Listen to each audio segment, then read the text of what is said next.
Hello. I'm making this because I want to talk about a thing I've been working on. It's a tabletop war game and RPG type system. The elevator pitch is as follows. Do you play video games like Squad or Modern Battlefield and wish that all this tactical accoutrement actually did something? Like it feels weird that a Mosin will one-shot anyone in the chest from the front, regardless of if you're a Marine with the best body armor that America can produce, or just some militia fighter with a chest rig and chronic malnutrition? Do you play TTRPGs set in modern times and feel a little disappointed by how most of the time guns don't live up to the function or fantasy that they should? Do you want to get into the nitty gritty details of a modern tactical loadout, but in a pen and paper format? I'm making something for that. Now, if you're interested, I'll get into some of that nitty gritty. What I'm designing is a very technical, gear-focused tabletop combat and character system that blends the long-term character development of a classic RPG with the tactical nuance and depth of a war game or skirmish-style tabletop system. Think something like XCOM with long-form character development across a campaign with wins, close calls, and heartbreaking sudden defeats, but with Tarkov's gun and gear pedantry nestled in. To give you a taste of that detail, I'll talk about one of my favorite topics of the system: firearms. Now, the way that most games implement firearms is, in my eyes, somewhat lackluster and ingenuine to the reality of firearms in a modern sense, as well as violating the fantasy of what people that are familiar with the systems imagine when they picture how a gun would perform. It either ends up being basically just a reskinned bow in order to fit into pre-existing Dungeons and Dragons type systems, or it goes the Warhammer route where the only difference between any given firearm or platform is whether you hit on fours or fives and if it does 2 or 3 mortal wounds on hits, because the system isn't designed around a high level of granularity.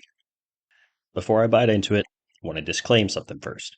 Those systems work. They fit the flow and the design of the rest of the game, and trying to get more technical with them would break the gameplay up too much for what the original design of the game is and trade for a level of accuracy or immersion that does not fit tonally. I'm not saying they're bad systems, I just have something currently undiagnosed and crave a deeper level of technical and tactical nuance. In my system, there's so much that goes into combat, because in reality there is a lot going on. Let's look at just the basic typical gun in modern use, an M4A1, as fielded by the US Army until they eventually get around to replacing it with the M14 2.0. It shoots bullets, those bullets do damage. Before we get into the gun, let's look at what it fires. Let's look at those bullets. Also, if this is starting to get a little bit on the technical side or too into the weeds, final warning, it gets worse from here. An M4A1 fires 5.56 by 45 millimeter ammo, which is classed as light intermediate in my system. Those 5.56 rounds have two components, the projectile and the powder load. The projectile is the actual bullet that leaves the gun and impacts the target, so it's what does damage, and its characteristics influence the performance you get. There are 4 types of projectiles. The first one is ball, basic lead core and a copper jacket. It's barely better than a rock, but it'll still poke holes in people in light cover. The second type is Full Metal Jacket, or FMJ for short. This is a higher quality of round, but still simplistic. It's your gold standard munitions. Also, for my fellow special interest individuals, I know ball and FMJ are synonymous. However, I wanted to have a differentiation between civilian and light military grade ammo. If you're familiar, imagine ball is Wolf or Tula, where it's a 223 loading in a poor quality projectile, and FMJ is something like your IMI or your X-TAC, where it's M193, it's a 5.56 spec, and it's a higher quality standard.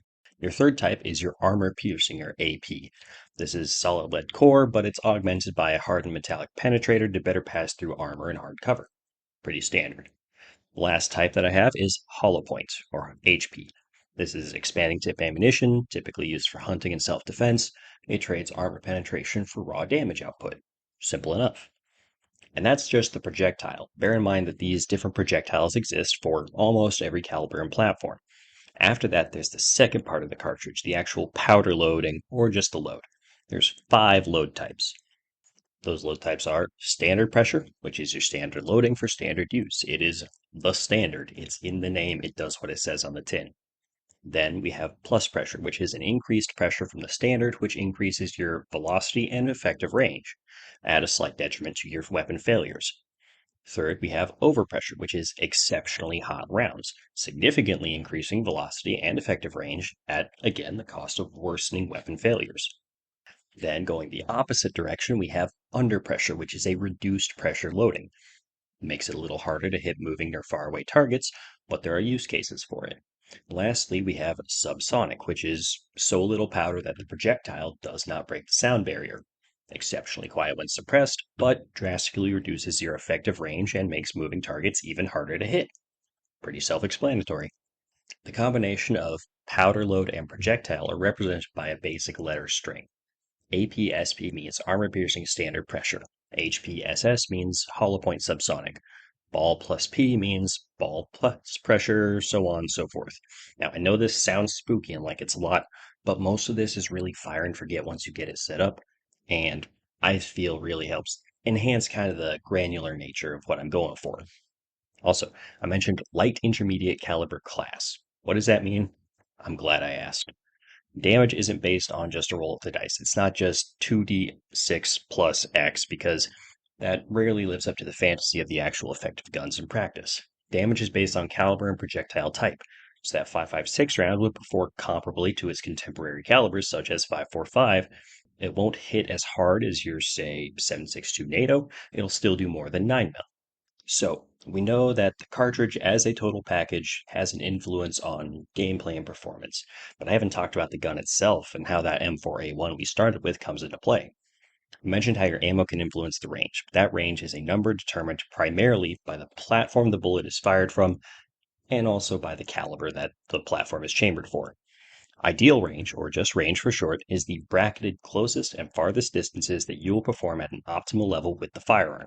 For a given AR platform like our M4A1, it's by default 10 to 100 feet. Now, again, for my fellow special interest individuals, I know that sounds way too short. It's been reduced for gamification purposes, but if you want to, at the end of the day, you can modify it until your brainworms are happy as well. For my purposes, I'll remind you that it's ideal range and not just range, despite the abbreviation. If you're engaging targets closer than 10 or past 100, you can still absolutely land effective shots on target, just like you would if you were an actual trained rifleman doing flat range drills on cardboard. The ideal part just means that if you are outside of the specified distances, you suffer minor debuffs to accuracy and reaction time. You can extend the maximum range with things like magnified optics and higher pressure ammo, which allow you to reach out farther. Or you can bring the minimum closer with short range optics, or even reclass it with a different assembly for the upper to give yourself a SPR or PDW. But we'll stick to the assault rifle class for now. Again, now we know that the cartridge and base platform both come into play regarding range and damage. What more is there? So much more. Weapon failure is influenced by ammo pressure and gas setting for the system, the ballistic performance versus armor, accuracy, stray shots, shotguns, precision weapon systems, night fighting, and so much more from there even, each with its own string of rabbit holes to wander down. This is a project I've been working on for some years now, close to a decade all in all. And once I get it to where I'm happy with it, I'm going to look at publishing it for free if there's enough interest. Here's a final note for that, though. One might wonder who I'm making this for, especially if I mention publishing it.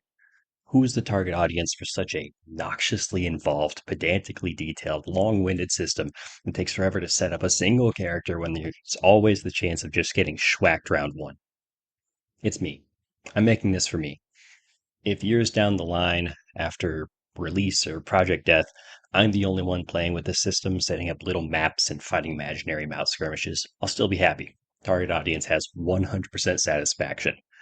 I'm planning on sharing it in case anyone is interested in the idea. Whether it's popular or DOA, I like what I've got, and that's enough for me. If you've gotten this far, thank you for your time. Leave a like on the video to express interest in the project and share with anyone else that might be intrigued. Keep an eye out for any updates if this does pick up any. Thank you. Also, editing me here. Just realized I hadn't actually said what I'm calling this system. I'm calling it OpFOR. OpFOR being a reference to the adversary unit used by U.S. Armed Forces for training, as well as being a reference to a adversary in the campaign that I'm running for test group. Probably some kind of spoilers for y'all, but if you're here, you get that one for free. Thanks for watching the video and support.